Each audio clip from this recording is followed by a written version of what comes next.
Hello everyone and welcome to my channel. In today's video, we are gonna see Magnus Carlsen's famously known 2 Queen game which was played against Anand in 2013 World Chess Championship. So without wasting time, let's start seeing the game. So Anand was 3-5 down and he had to win this ninth game as he was playing white pieces. For Carlsen, it's comfortable.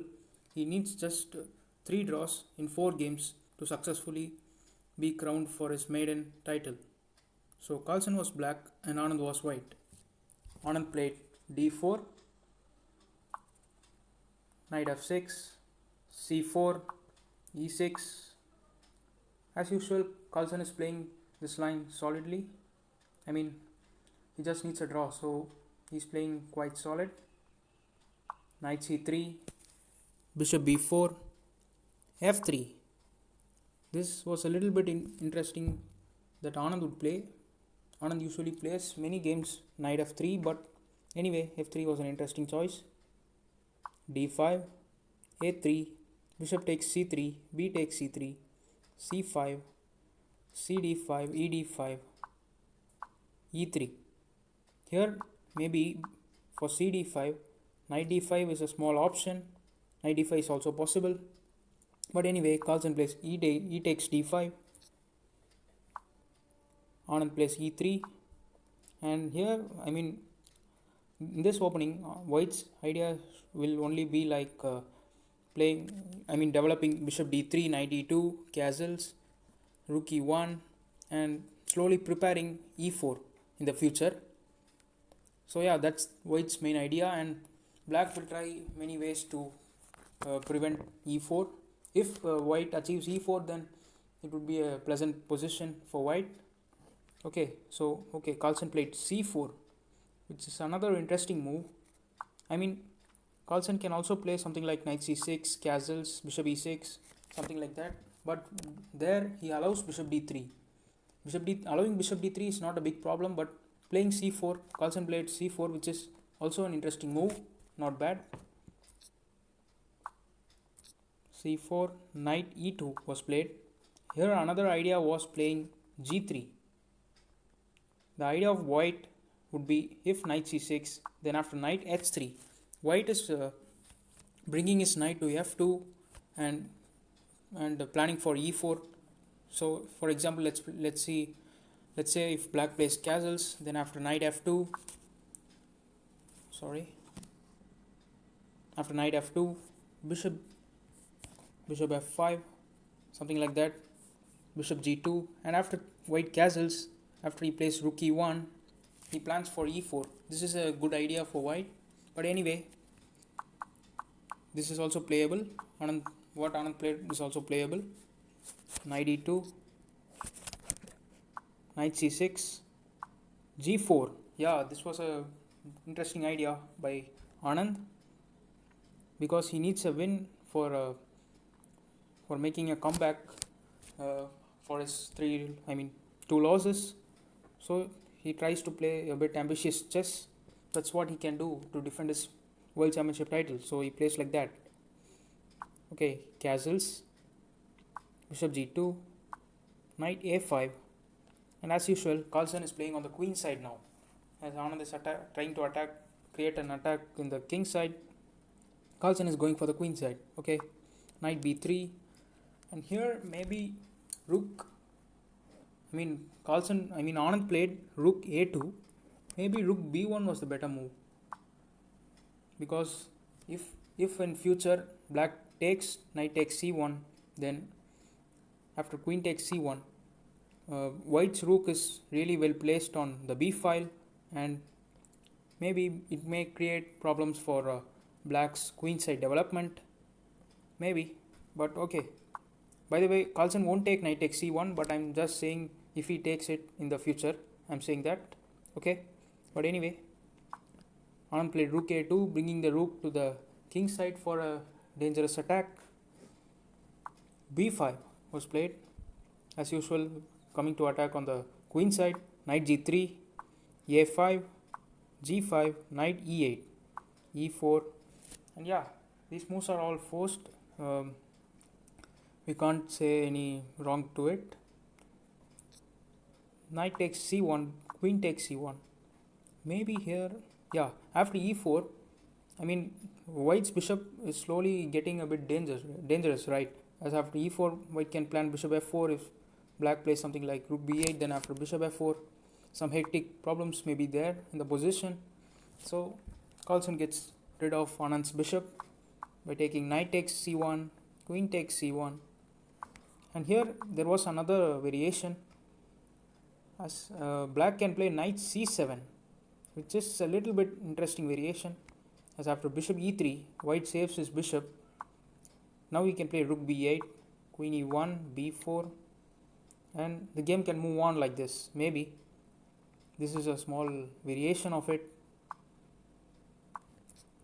but anyway, Carlsen played knight takes c1, queen takes c1, rook a6. Till now both players have played interesting and normal moves. Both haven't done any mistakes or something. e5, creating a terrible attack on the king side. So black's only way is to silently defend the queen side. I mean, silently press on the queen side and silently defend on the king side. Okay, so I mean, Carlsen played knight c7, f4, b4, ab4, ab4. As usual, Anand is creating an attack on the king side, and Carlsen tries to get some counter on the queen side. Still, Anand isn't getting any sort of advantage or something, but he's pressing hard and trying his best. f5 was played. Here, if cb4, then after queen b6, queen b2, queen takes b4, white really doesn't want to exchange his queens, and this is not a good variation for white, so Anand doesn't place c takes b4. Anand plays f5, b3 was played, queen f4, and awaiting movement. As you saw in the thumbnail, there may be a second queen in a few moves. Okay, you may have thought like that. Let's proceed to the game. Knight c7, f6, terrible attack on the flow, g6, queen h4, knight e8, queen h6 was played. Here actually queen h6 was a little bit dubious, but practically that is a correct move. But I mean, the better move was knight e2, which doesn't really strike to you when you are attacking the position. But yeah, knight e2, king h8, queen h6, rook g8, rook f4, knight g7. These all crazy variations are going on. I mean, if white had played knight e2, but yeah, practically queen h6 is the better move. Queen h6, b2, and yeah, the most awaited move has come, rook f4, allowing white to queen his black queen, but white has to look many variations before playing rook f4. Maybe white didn't see that. Okay, so after rook f4, Magnus had to queen his queen. Many would have thought it is a direct win, but it isn't. As if black plays, black is not sort of careless or something. If black reacts carelessly, he will get mated by rook h4 and queen takes h7, which is a direct checkmate. Let's say if bishop f1, black plays something like queen a1 or something, then there is a direct threat by rook h4 followed by queen takes h7, a beautiful checkmate. So okay, for b1 queens check, here what Anand made a huge blunder and gave away his free point to Magnus Carlsen, and the move was knight f1. And here I want viewers to pause the video and try to find the best move for black to directly win the game.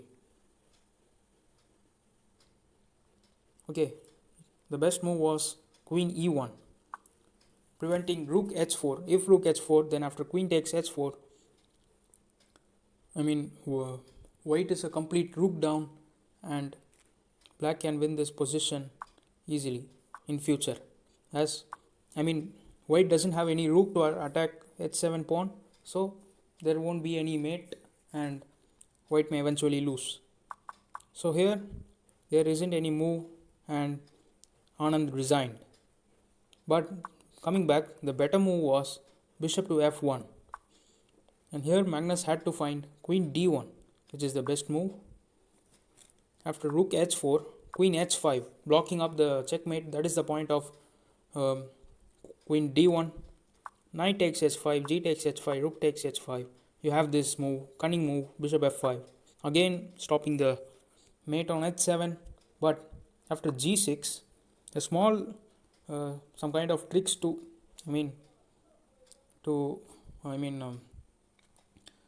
outplay white, outplay black. But anyway, Magnus can play bishop takes g6, and after rook g5, something like knight takes f6 to simplify the position and directly draw the game. E takes f6, queen takes f6, rook d5, rook takes d5, queen c5, queen f3, rook c5, queen takes c3, rook takes c4, and this position is a direct draw. But Anand should have played bishop f1 and should have tested Magnus to whether he would have played queen d1 or not. But anyway, Magnus would have thought this, and anyway it would have been ended in a draw. But after knight f1, Anand directly lost.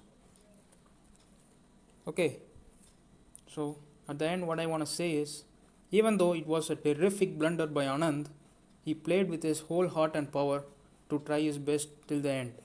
But for Carlsen, it was his happiest moment of his life, as he drew the next game, which is the 10th game. This was the 9th game, and the next game was the 10th game, which he drew and ended up in 6.5, 3.5, and eventually was crowned as a world champion at the age of 23. So yeah, thank you for watching this video. Please don't forget to like, share and subscribe to my channel for more exciting contents related to chess. Thanks for watching.